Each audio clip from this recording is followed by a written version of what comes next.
வணக்கம், வாழ்க வளமுடன். இப்போ ஒரே ஒரு விஷயம் மட்டும் சொல்றேன் உங்களுக்கு. லக்னாதிபதி லக்னத்தில் நின்ற பலன். இப்ப லக்னாதிபதி யாரு? மேஷ ராசிக்கு லக்னாதிபதி, அதாவது மேஷ லக்ன அதிபதி யாரு? செவ்வாய்.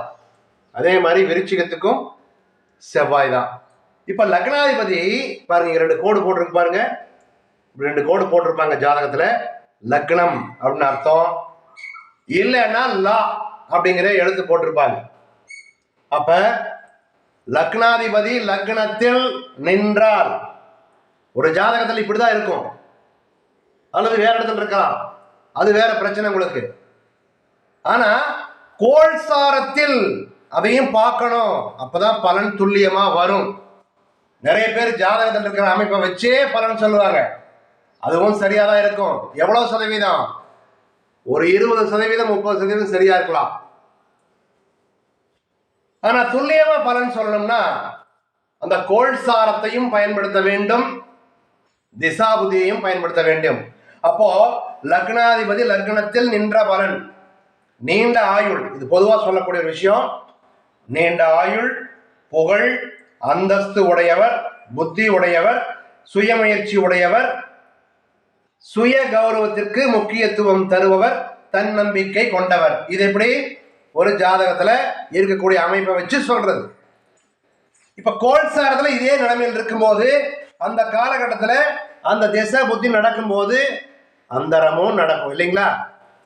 சரி, செவ்வாய் திசையும் இல்லை, புத்தியும் இல்லை, கோல்சார ரீதியா அவர் லக்னத்தில் நிற்கிறாரு. அப்போ அந்த நேரத்துக்கு அந்த ஜாதகர் இந்த தன்மைகளோட இருப்பார், அந்தஸ்தோட, புத்தியோட, சுயமுயற்சியோட இருப்பார். அதே இரண்டில் நின்ற பலன், லக்னாதிபதி இரண்டில் நின்ற பலன்,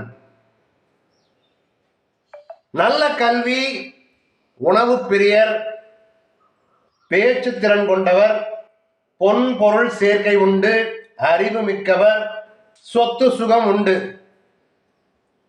லக்னாதிபதி மூன்றில் இளைய சகோதரர் மீது பற்று கொண்டவர், தைரிய வீரிய மிக்கவர், வெற்றியை அடையக்கூடியவர், போக சக்தி மிகுந்தவர், தகவல் தொடர்பு சாதனங்களை கையாள தெரிந்தவர், சமயோஜித புத்தி கொண்டவர், வெற்றி கிடைக்கும் வரை போராடக்கூடியவர்.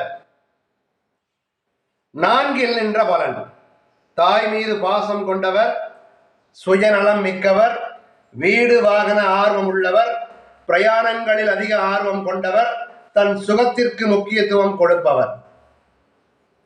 லக்னாதிபதி ஐந்தில் நின்ற பலன், ஆன்மீகம், சாஸ்திர ஈடுபாடு கொண்டு சிறந்து விளங்குவார், புண்ணிய காரியங்களில் ஈடுபடுவார், அரசினால் ஆதாயம் உண்டு, ஜோதிடம் அறிவார், பிள்ளைகள் மீது பாசம் கொண்டவர்.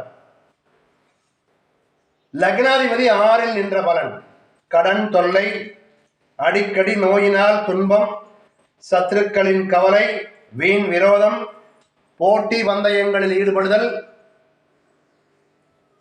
அடுத்தது லக்னாதிபதி ஏழில் நின்ற பலன், மனைவி மீது பாசம் கொண்டவர், மனைவி மீது அதிகாரம் செலுத்துபவர், சுகவாசி, கூட்டு தொழில், நண்பர்களுடன் அதிக தொடர்பு, சமூகம் சார்ந்த விஷயங்களில் ஈடுபடுதல், சமூக அக்கறை, பொது காரியங்களில் ஈடுபடுதல்.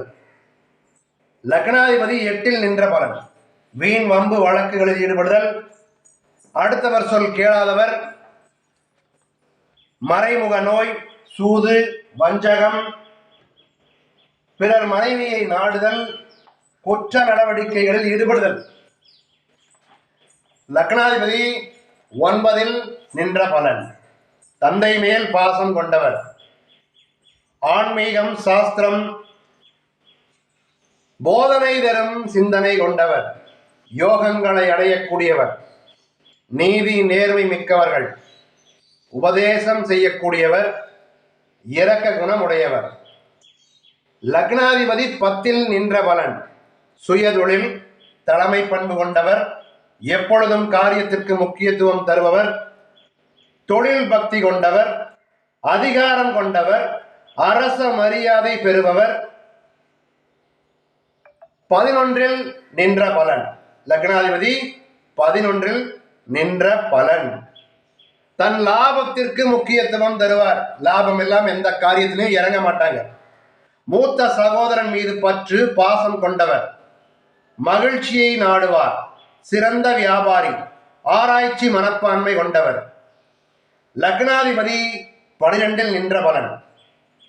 எதிர்மறை சிந்தனை, பூர்வீகம் விட்டு வெளியேறுதல், தீய வழி செலவீனம், சூது, திருட்டு குணம், சோம்பேறி, வெளிநாட்டு கனவு, ஆராய்ச்சி மனப்பான்மை, தூக்கம் சிறப்பாக இருக்கும். இப்படி லக்னாதிபதி 12 இடங்களில் நின்றால் என்ன பலன் அப்படிங்கிறத பார்த்தோம். சரிங்களா? ஒரு ஜாதகம் பார்க்கும்போது நிறைய விஷயங்களை பார்க்கணும். அதற்காக எல்லா விஷயங்களையும் பயன்படுத்த வேண்டிய அவசியம் இல்லை. எது தேவையோ ஒன்றன் பின் ஒன்றாக அதை பொருத்தி அழகா பலன் சொல்லணும். சரிங்களா? நன்றி, வாழ்த்துக்கள். வாழ்க வளமுடன்.